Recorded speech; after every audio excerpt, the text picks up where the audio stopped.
Welcome to NFL Nexus. Look, before we unpack the immense ticking clock pressures of the Indianapolis Colts' upcoming season, I need you to do a few quick things for us. Support the channel by becoming a channel member. Hit that subscribe button, like this explainer, and right now, I want you to go down to the comments and drop your definitive season predictions for this roster. Seriously, do it now, because what we are about to explore today is a high-stakes scenario unlike anything else in the modern NFL. We are looking at a franchise operating entirely on the razor's edge. Everything changed in a matter of seconds. I want you to read that again. Just let it sink in for a second. You know, in the National Football League, a master plan that was carefully constructed over months in front office war rooms, it can literally evaporate in the time it takes a cleat to catch in the turf. We look at these massive offseason investments, right? Historic trades, record-breaking contracts, and we just assume dominance is guaranteed. We look at the names on paper and crown them champions in August. But the reality? The reality is incredibly fragile. Today, we're looking at a franchise that has pushed all of its chips to the center of the table. But the foundation holding those chips, it might just be cracking. All right, Section 1, the all-in gamble. As we set the stage for the 2026 season, you really have to understand the absolute gravity of this situation. The Colts made a definitive choice to construct a terrifying secondary, sparing no expense whatsoever. But 2.75, it's tiny, right? Almost insignificant. Yet it represents this massive, agonizing void for the team. 2.75 is the exact number of games the Colts actually got out of Sauce Gardner last season. General manager Chris Ballard executed this all-in blockbuster, trading away 2 highly coveted first-round draft picks and a super talented wide receiver in A.D. Mitchell just to pry Gardner away from the Jets. The expectation was immediate, lockdown dominance. The reality? A nagging, persistent calf injury. Now, we in the media, we often dismiss calf injuries as minor soft tissue issues. Oh, he's just got a tight calf. But consider the microscopic biomechanics of a cornerback for a second. They rely entirely on explosive, sudden twitch movements. Think about the physical physics of the position. Planting off the back foot, generating literally hundreds of pounds of force through the Achilles and the calf, flipping the hips in a fraction of a second, and accelerating backward to run stride for stride with Olympic-level sprinters. A compromised calf grounds a premier athlete completely. It eliminates the very foundation of their suddenness. That 2.75 represents not just lost time, but the immense, suffocating weight of an investment sitting helplessly on the sidelines, icing a muscle that absolutely refuses to heal. Moving on to Section 2. Sauce lost the sauce. So when a superstar player vanishes from the field, a vacuum is created. And in the NFL, that vacuum is immediately filled with whispers, doubts, and reputational damage. Gardner didn't just lose physical reps, he lost ground in the brutal court of public opinion. Look at the annual ESPN survey of league executives, coaches, and scouts. Gardner actually fell from the 5th best cornerback in the league down to 9th.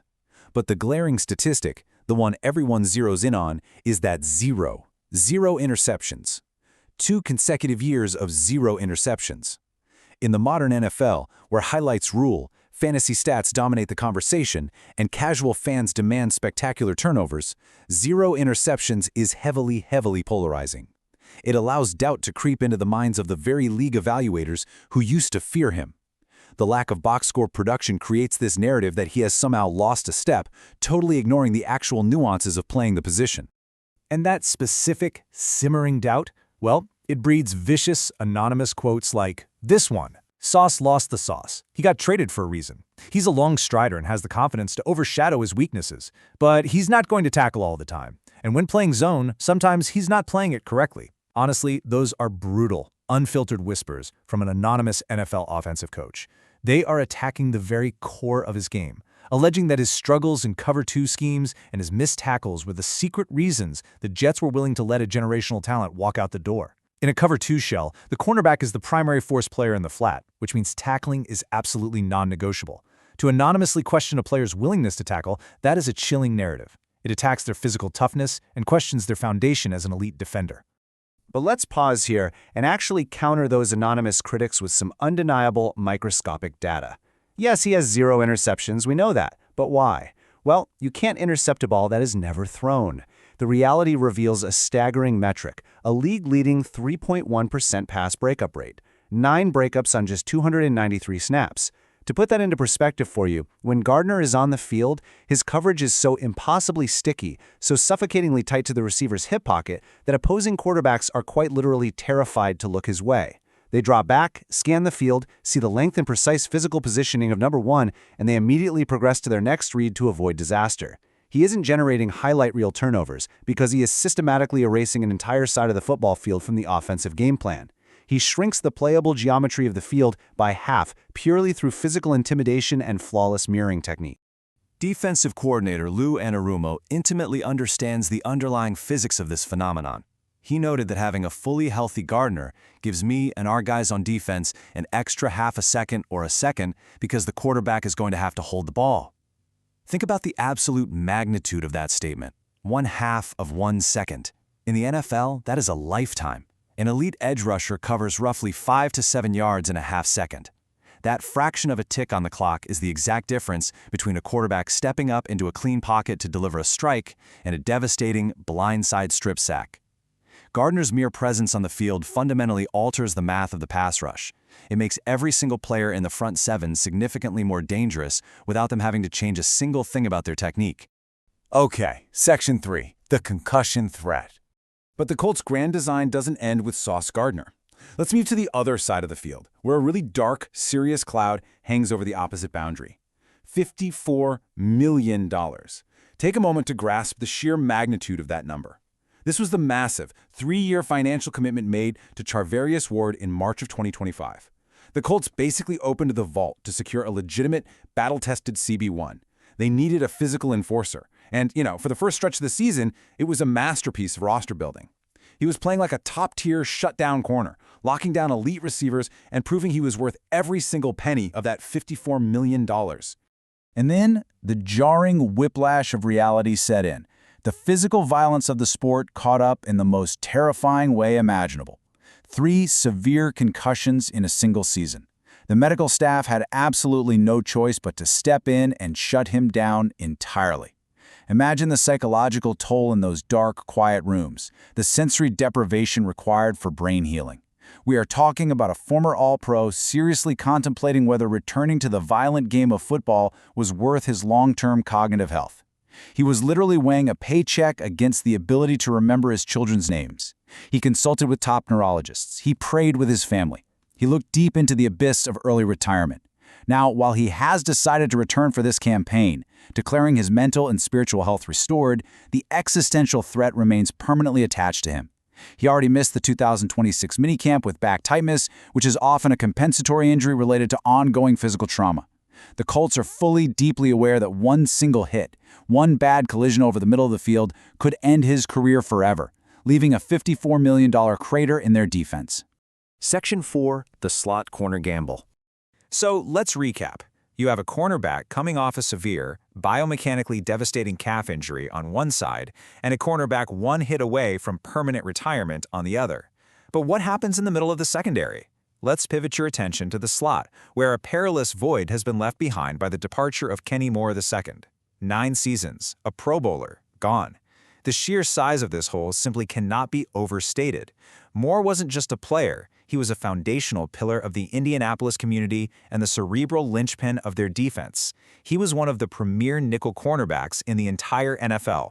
And the slot position? It is arguably the most difficult spot on the field. Why? Because a receiver has a two-way go. They can break inside or outside with equal ease, meaning the corner has zero sideline to use as an extra defender. The team and Moore mutually agreed to part ways, but you do not simply replace a decade of instinctual, split-second, playmaking mastery in the slot overnight. It just doesn't happen. Instead of a proven veteran, they're banking absolutely everything on this timeline. Spring 2025, Justin Wally is drafted in the 3rd round. Summer 2025, absolute disaster strikes. During a routine, intensely physical joint practice against the Baltimore Ravens, his knee just gives out. A devastating torn ACL before his professional career even officially begins. He is cast into the lonely, grueling isolation of surgical reconstruction and year-long rehab. Now jump to fall 2026. This young man, coming off an injury that saps confidence and restricts multi-directional explosion, is expected to step in and start in the slot. Remember what we just said? The slot position requires the most severe lateral agility, the most sudden change of direction, and the highest football IQ of any defensive back on the field. The Colts are taking an immense ticking clock gamble on a surgically repaired knee to anchor the most complex demanding position in their secondary. All right, Section 5, Taylor's offensive reign. Let's totally change the pacing here. While the defense is built on a razor's edge of health, medical reports, and what-ifs, the Colts' offense is a stark, jarring contrast. It is built on the sheer, unstoppable brute force of one single man. Jonathan Taylor didn't just have a good season. He orchestrated a masterpiece of violence, speed, and endurance. He ascended to the 5th best running back in the ESPN survey, and it's really easy to see why. 1,585 rushing yards. A staggering league-leading 18 touchdowns. He was a legitimate, undisputed NFL MVP candidate before the season unraveled. He is arguably the best player on both sides of the football for this franchise, possessing a terrifying combination of tackle-breaking power, low center of gravity, and breakaway vision that completely exhausts defenses. But you really have to obsess over this number for a second. 323. That is his league-leading carry count. Think about the cinematic, bone-crunching picture of that workload. 323 times, a defense loaded the box to stop him, and 323 times he absorbed NFL-caliber car crashes. When starting quarterback Daniel Jones went down with an injury in the second half of the season, the entire burden of the franchise, the entire weight of the playbook was placed squarely on Taylor's shoulders. It is a grueling, exhausting reality. The biomechanical toll of being tackled by 300-pound defensive linemen over 300 times in a single season, it is catastrophic to a running back's shelf life. And that perfectly highlights the razor-thin margin for error this team operated under, the 7-game collapse.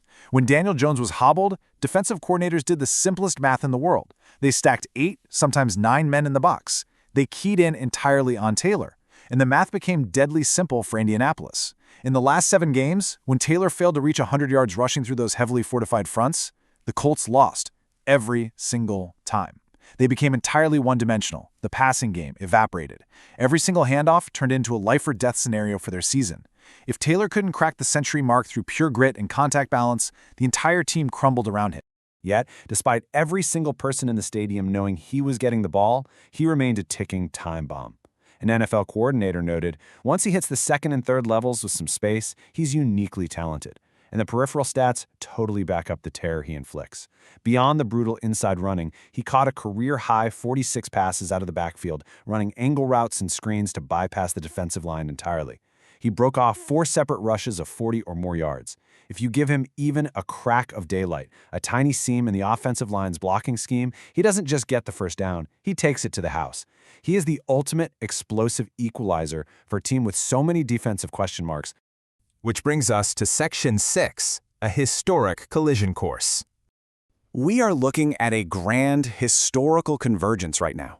An offense utterly reliant on the health and stamina of a massively overworked running back, paired with the defense constructed from massive, precarious gambles in the secondary. But hey, before we write off this defense, before we completely buy into those anonymous whispers that he got traded for a reason, let's look at the historical precedents for elite cornerbacks changing zip codes.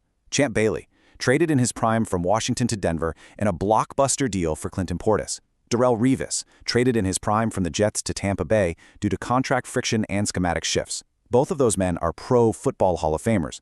Blockbuster trades of elite cornerbacks happen, and they're often driven by salary cap disputes or front office overhauls, not some sudden, inexplicable loss of talent.